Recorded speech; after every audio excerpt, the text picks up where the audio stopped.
Hello नमस्कार मेरे प्यारे दोस्तों, निमी टेक्निकल परिवार में आप सभी का हार्दिक स्वागत है।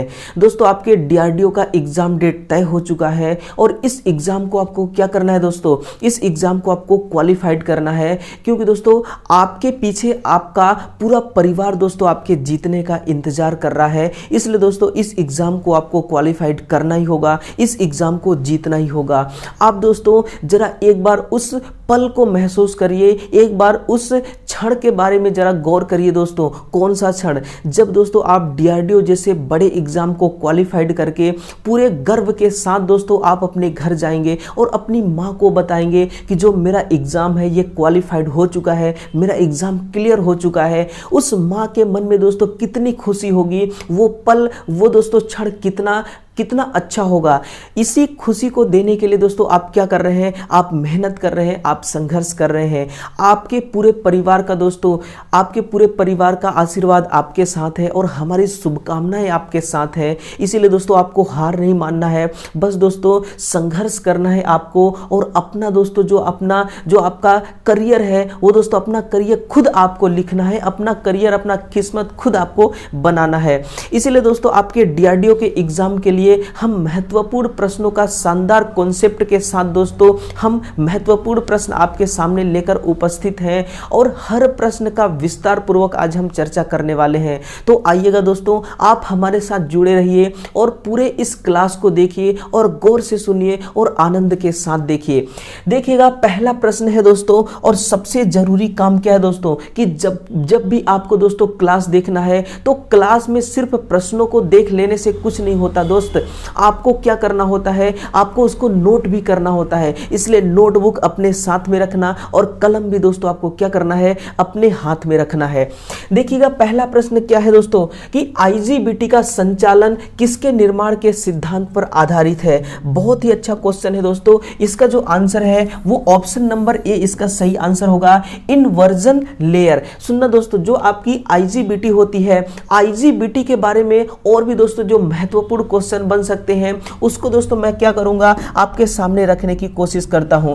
देखिए, जो भी दोस्तों आपका आईजीबीटी है ये क्या है, एक ट्रांजिस्टर है और ये ट्रांजिस्टर दोस्तों एक वोल्टेज कंट्रोल ट्रांजिस्टर है। कौन सी है दोस्तों? वोल्टेज कंट्रोल ये ट्रांजिस्टर होती है, वोल्टेज को कंट्रोल करती है। और दूसरी दोस्तों जो आपकी आईजीबीटी है ये दोस्तों FET, नोट कीजिएगा, FET प्लस दोस्तों मोसफीट से मिलकर के ये क्या होता है, ये तैयार होती है और निर्माण किसका होता है, IGBT का निर्माण होता है। इसीलिए दोस्तों जो आपकी IGBT है ये किस प्रकार की युक्ति है दोस्तों, ये बाईपोलर युक्ति है। कैसी युक्ति है? ये एक बाईपोलर युक्ति है जो वोल्टेज को कंट्रोल करती है। और सुनना इसके बारे में और क्या महत्वपूर्ण बातें हैं दोस्तों, सुनिए। जो आपकी IGBT होती है दोस्तों, इसका क्या होता है दोस्तों, इसका जो कंडक्शन ड्रॉप होता है, नोट करना, जो इसका कंडक्शन दोस्तों क्या होती है, ड्रॉप होती है। ये कैसी होती है कंडक्शन ड्रॉप? ये निम्न कंडक्शन ड्रॉप होती है। इसके अलावा दोस्तों जो इसका ऑपरेटिंग ड्रॉप होती है, नोट कीजिएगा, ऑपरेटिंग ड्रॉप होती है। ये ऑपरेटिंग ड्रॉप भी कैसी होती है, ये भी दोस्तों निम्न होती है। अब यहां से एक और क्वेश्चन बनता है कि जो इसका इनपुट इंपीडेंस होता है, क्या दोस्तों, इसका इनपुट इंपीडेंस जो होती है ये कैसी होती है? तो इनपुट इंपीडेंस कैसी होती है दोस्तों, इसका उच्च इनपुट इंपीडेंस होती है। तो ये दोस्तों कुछ पॉइंट है, आपको क्या करना है, इन सभी को नोट करना है अपने नोटबुक में। और दोस्तों तब तक इसके आंसर को आपको संजो के रखना है जब तक कि दोस्तों आपका एग्जाम क्लियर ना हो जाए। तो ऑप्शन नंबर ए इसका सही आंसर हो चुका है। देखिए दोस्तों, बहुत ही अच्छा क्वेश्चन है। क्वेश्चन नंबर दूसरे से मिलिए कि लेड एसिड सेल में एक मल्टीप्लेट संरचना का प्रयोग किस लिए किया जाता है ना। तो आंसर दोस्तों ऑप्शन नंबर इसका सी सही होगा कि क्षमता में वृद्धि करने के लिए। अब सुनना, जो आपका लेड एसिड सेल होता है दोस्तों, इस सेल में दो प्रकार की प्लेट होती हैं। कौन कौन सी दोस्तों? इसमें दो प्रकार की क्या होती हैं, दो प्रकार की इसमें प्लेट होती हैं। अगर आपसे पूछा जाए कि कौन कौन सी प्लेट, तो लिखेगा पहला प्लेट दोस्तों प्लांटे प्लेट कहते हैं इसको। कौन सी दोस्तों? प्लांटे प्लेट होती है। और जो दूसरी होती है दोस्तों वो फोरे प्लेट, कौन सी दोस्तों, ये फोरे प्लेट होती है। प्लांटे प्लेट और फोरे प्लेट ये दोस्तों लेड एसिड बैटरी का ये एक प्लेट है। और सुनना, जो आपका प्लांटे प्लेट है, इस प्लांटे प्लेट को कैसे तैयार किया जाता है दोस्तों, प्लांटे प्लेट शुद्ध शीशा का बना होता है और उस शीशा को क्या किया जाता है दोस्तों, शीशा को बार बार चार्ज और डिस्चार्ज करके दोस्तों उसको तैयार किया जाता है प्लांटे प्लेट को। और जो आपका फोरे प्लेट होता है, ये फोरे प्लेट कैसे तैयार होता है दोस्तों, ये जो आपकी फोरे प्लेट है ये पेस्ट विधि के द्वारा इसको तैयार करते हैं। तो जो इसका आंसर है ऑप्शन नंबर दोस्तों इसका सी सही आंसर हो चुका है। और देखिए दोस्तों, अगर आपको कॉन्सेप्ट अच्छा लगे, अगर दोस्तों आपको कॉन्सेप्ट समझ में आए तो आपको क्या करना है, इस वीडियो को लाइक करना है और दोस्तों इस क्लास को भी आपको शेयर करना है, उन विद्यार्थियों तक पहुंचाना है जिनको दोस्तों डीआरडीओ जैसे एग्जाम में बैठना है, जो दोस्तों अपने आप को क्या कर रहे हैं, अपने आप को तैयार कर रहे हैं एग्जाम में बैठने के लिए। क्योंकि दोस्तों एग्जाम जैसे युद्ध को आपको क्या करना है, युद्ध में आपको लड़ना है और लड़ने में दोस्तों आपको हार नहीं, आपको क्या चाहिए दोस्तों, आपको जीत चाहिए। और जीत के लिए क्या करना होगा दोस्तों, जीत के लिए आपका कॉन्सेप्ट क्लियर होना बहुत जरूरी है ना। तो देखिएगा, यदि किसी पदार्थ में उत्पन्न चुंबकीय फ्लक्स घनत्व से वायु में उसी चुंबकीय बल द्वारा उत्पन्न फ्लक्स घनत्व का अनुपात क्या कहलाता है, ये दोस्तों सापेक्ष पारगम्यता कहलाती है। क्या, ये सापेक्ष पारगम्यता कहलाती है। और सापेक्ष पारगम्यता क्या होती है दोस्तों, जो आपकी पारगम्यता होती है म्यू से इसको दर्शाते हैं। इसका सूत्र होता है दोस्तों म्यू बराबर mu naught into mu r, ये इसका सूत्र होती है ना। जो आपका दोस्तों म्यू नॉट है ये क्या है दोस्तों, ये हवा तथा निर्वात की पारगम्यता, किसकी दोस्तों, हवा तथा निर्वात की ये पारगम्यता है। सुनना, जो आपकी पारगम्यता होती है ना, नोट कीजिएगा दोस्तों, जो आपकी पारगम्यता होती है ये क्या होती है दोस्तों, इसी को हम क्या कहते हैं, चुंबकशीलता कहते हैं। और जब दोस्तों चुंबकशीलता को अगर आप हवा में या फिर निर्वात में रखेंगे तो चुंबक से निकलने वाली दोस्तों जो चुंबकीय रेखाएं होती हैं ये किस प्रकार से काम करेंगी, कौन बताएगा, म्यू नॉट बता रही है। और जो आपका म्यू आर है दोस्तों ये किसको बता रही है, ये आपेक्षिक पारगम्यता को, किसकी दोस्तों, आपेक्षिक ये पारगम्यता को बता रही है म्यू आर। और म्यू नॉट हवा तथा निर्वात की पारगम्यता को बताती है।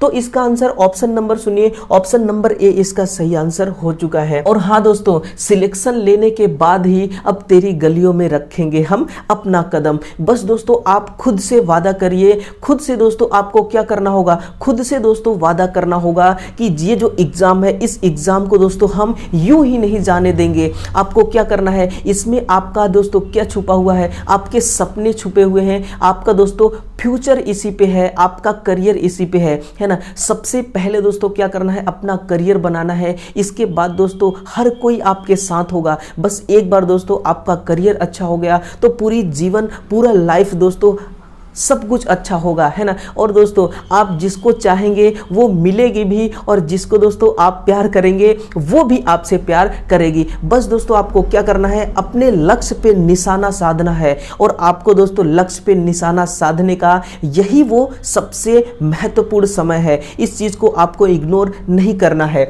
देखिएगा क्वेश्चन नंबर 4 क्या है दोस्तों, सुनना, पावर स्टेशन में मशीन कनेक्शन केबल के लिए किस रोधन का प्रयोग किया जाता है, तो वार्निश्ड फैब्रिक का प्रयोग किया जाता है। वार्निश फैब्रिक क्या होता है दोस्तों, सुनना, जो आपकी वार्निश फैब्रिक है ये वो चीज होती है दोस्तों जो भी आपका, जिसको आप क्या कहते हैं, जिसको आप टेप कहते हैं। यानी कि वायरिंग में जब 2 वायर का ज्वाइंट करके आप उसको दोस्तों इंसुलेशन अलग से लगाते हैं, जिसको आप क्या कहते हैं, टेप, वो किसका बना होता है, वो दोस्तों बना होता है आपका वार्निश फैब्रिक का बना होता है। और वार्निश फैब्रिक में कौन कौन सी विशेषताएं होनी चाहिए, तो लिखेगा इस टेप में दोस्तों कौन सी विशेषताएं होनी चाहिए। तो पहली बात दोस्तों मुलायम ये होना चाहिए। मुलायम होने से क्या फायदा होता है कि जब भी आप ज्वाइंट में टेप लगाते हैं तो टेप लगाने के बाद आप उसको आसानी से तोड़ सकें या फिर आसानी से उसको काट सकें, इसलिए ये दोस्तों मुलायम होता है। और दूसरी बात क्या होती है दोस्तों, इसकी जो टेम्परेचर सहने की क्षमता होती है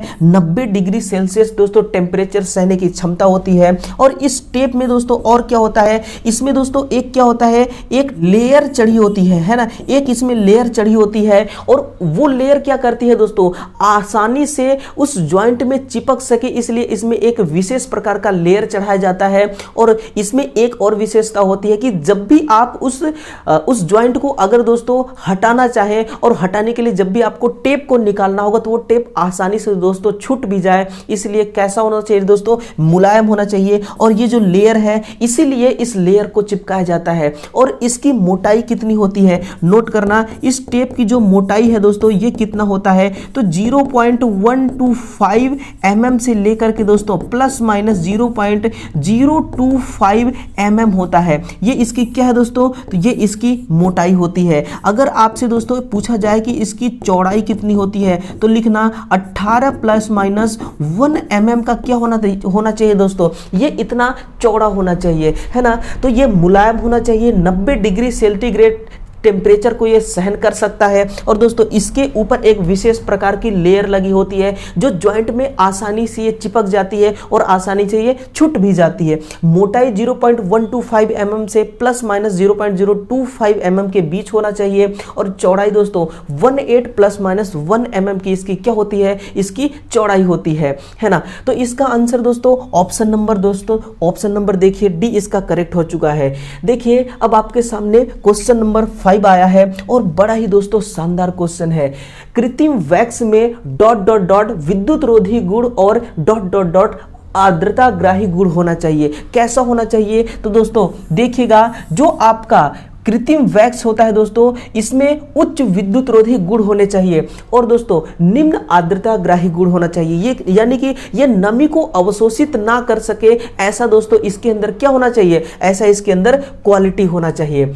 अगला क्वेश्चन क्या है कि एक डीसी मशीन की आर्मेचर वाइंडिंग के वायर के लिए पदार्थ के रूप में एल्यूमिनियम का प्रयोग नहीं किया जाता है क्योंकि प्रतिरोध कम होने के कारण एल्यूमिनियम कंडक्टर द्वारा एक बड़ी वाइंडिंग जगह ले ली जाती है और ज्वाइंट समस्या उत्पन्न होती है। यही दोस्तों आपका क्या होगा, करेक्ट आंसर होगा। जो आपका दोस्तों आप जिस तार का प्रयोग करके आप वाइंडिंग बना रहे हैं वो एल्यूमिनियम का है, इस वजह से दोस्तों कॉपर की तुलना में आपको टर्न अधिक लगाना होगा। और जब आप टर्न अधिक लगाएंगे तो जगह क्या होगा दोस्तों, जगह अधिक घेरेगी और इसमें ज्वाइंट लगाने की दोस्तों क्या होगी, समस्या उत्पन्न होगी। इसीलिए दोस्तों इसका आंसर क्या है, ऑप्शन नंबर देखिए इसका बी सही आंसर है। देखिए अगला क्वेश्चन है क्वेश्चन नंबर 7 कि किसी प्लेट इलेक्ट्रोड डिजाइन के लिए प्रतिरोध की गणना नीचे दिए गए किस सूत्र से की जाती है। अब दोस्तों जो आपका एग्जाम होना है डीआरडीओ का, चाहे इसरो का एग्जाम हो दोस्तों या फिर डीआरडीओ का एग्जाम हो, उसमें दोस्तों कैसे क्वेश्चन आते हैं, बहुत ही स्टैंडर्ड तरीके के क्वेश्चन आते हैं। क्योंकि दोस्तों ये बोर्ड ही बहुत स्टैंडर्ड तरीके की है, यानी कि ये जो आपका एग्जाम बोर्ड है ये खुद एक स्टैंडर्ड है, डीआरडीओ खुद अपने आप में एक स्टैंडर्ड है और इसरो दोस्तों खुद अपने आप में क्या है, एक स्टैंडर्ड उपक्रम है। इसलिए क्वेश्चन भी कैसे पूछते हैं, एक दोस्तों बहुत ही अच्छे लेवल के क्वेश्चन पूछते हैं और डाटा से संबंधित अधिक क्वेश्चन पूछा जाता है। इसलिए दोस्तों आपको क्या करना होगा, आंसर दोस्तों इसका करेक्ट आंसर होगा ऑप्शन नंबर दोस्तों इसका सही आंसर होगा ऑप्शन नंबर बी इसका करेक्ट आंसर होगा, है ना। R बराबर 1/400 rho into under root pi बटा ए ओम, है ना, पाई बटा ए ओम इसका सही आंसर है। ये एक मानक आंकड़ा है, आपको क्या करना है, अपने नोटबुक में इसको संजो के रखना है और एग्जाम के वक्त इसको क्या करना है दोस्तों, एग्जाम के समय इसको बाहर निकालना है। तो आंसर देखिए ऑप्शन नंबर डी सही हो चुका है। अगला क्वेश्चन देखिए क्वेश्चन नंबर 8 क्या है कि एक डीसी मशीन में सीरीज वाइंडिंग का एक परिवर्तनीय प्रतिरोध द्वारा संट किया जाता है जिससे किसके रूप में जाना जाता है ना। तो इसको दोस्तों हम फील्ड डाइवर्टर के रूप में जानते हैं। किसके रूप में, फील्ड डाइवर्टर के रूप में जानते हैं। अब सुनना दोस्तों, अभी जो आपका एमपीटीओ के एग्जाम हुआ था इसमें दोस्तों मशीन से संबंधित बहुत सारे क्वेश्चन पूछे गए थे और जो आपका डीआरडीओ का एग्जाम होना है उसमें दोस्तों मशीन से संबंधित बहुत सारे क्वेश्चन आते हैं। तो आपको क्या करना है, इसका आंसर फील्ड डाइवर्टर सही आंसर आपको कर देना है और दोस्तों नंबर आपको क्या करना है, अपने अकाउंट में ऐड करते हुए आगे बढ़ना है। तो फील्ड डाइवर्टर है दोस्तों, देखिए जो आपकी फील्ड डाइवर्टर है, इस फील्ड डाइवर्टर से आपको किस प्रकार की गति प्राप्त होती है, तो नोट करना दोस्तों, इसमें सामान्य गति से, कैसी दोस्तों, सामान्य गति से उच्च गति प्राप्त होती है इस कंट्रोलिंग मेथड के द्वारा।